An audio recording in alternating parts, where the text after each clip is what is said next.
Let me tell you about the worst 18 months of my life.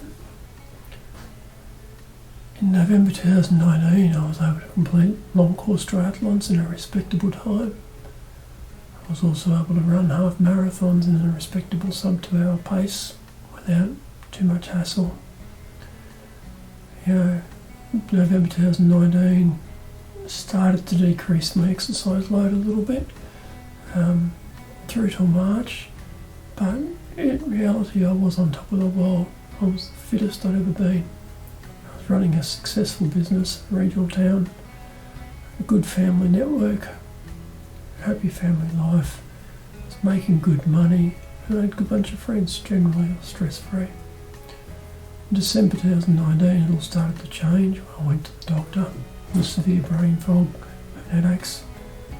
In January I ended up in the emergency room in the hospital because my arm wasn't working properly. It was just a short visit because it only lasted a few hours and then it came back. But it was the first of 13 odd hospital visits for 2020. I was back in the hospital in March with some breathing difficulties. And that happened to be around the same time as COVID-19 hit. So I experienced a little bit of quarantining, experienced a lot of the COVID tests, and they all panicked thinking it was COVID, including myself at that point in time. Relatives, I probably wish it was COVID, at least we know where we're at. But they sent me home as the breathing passed. I was still able to exercise then and still running good half marathon times, but overall the exercise level had dropped off significantly.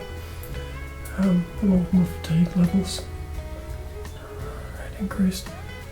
In April I ended up back in the hospital. There was an issue there with my breathing where I just couldn't control it. So they ended up putting me in ICU. And I stayed there for a week, being monitored, being controlled, but the first 3 days in there I couldn't get my breathing down under 80 and it peaked at 120, and it took 3 days of total bed rest to get this down. During that time my breathing stopped quite a bit because my diaphragm was tired and sore. The doctors were baffled, lots of blood tests and everything else, and I had lots of tests since release from hospital. They've been pretty continuous in reality. There's been specialists and doctors throughout 2020 and I'm confused. As we move into June, that's me on the screen there, my lovely wife. As we move into June, I've had some treatment which has seen positive results, and I'm actually able to stop at the beach, and I've even had a short walk on the beach at that time, which has been an absolutely dramatic improvement in my situation. But at the end of the day, I can still only walk about 50 metres, but I am able to record something like this.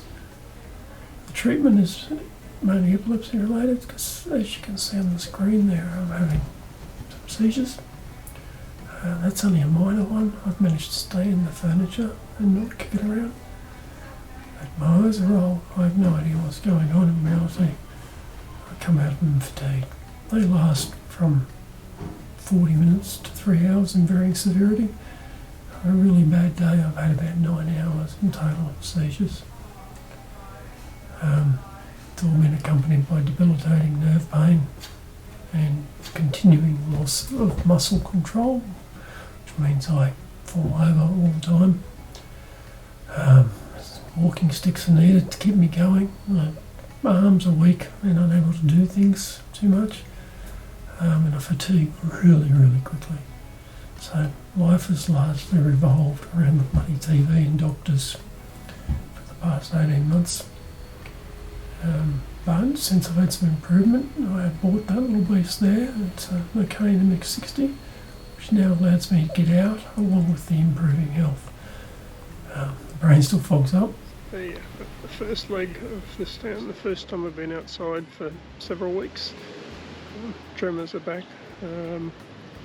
brain's getting a bit foggy, but I'm doing okay so far. I'm going to sit in the sun for a little while and recharge, and then I'll move on to the next leg. Thank you. The next leg. Thank you. That was a good day because I actually made it out and enjoyed the beach. Yeah, you make sure. That's good. I can say hello. Hi. Another IV. Long of your journey. And so that's my weekly IV I get now, along with all the drugs you saw on the screen before. They generally mean that I'm good for 2 to 3 days. I had it 2 days ago, that's why I'm okay so far, early this morning.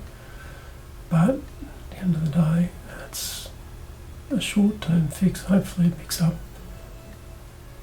Doctors still don't know what's going on, and life's been tough. But please, as we move forward, we're trying to find life.